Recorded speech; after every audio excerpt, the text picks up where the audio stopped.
वन्दित सुन्दरि माधवि चन्द्र सहोदरि हेममये मुनिगणमण्डित मोक्षप्रदायिनि मञ्जुळभाषिणि वेदनुते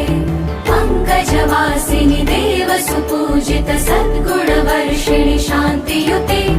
जय जय हे मधुसूदन कामिनि आदिलक्ष्मि सदा पाल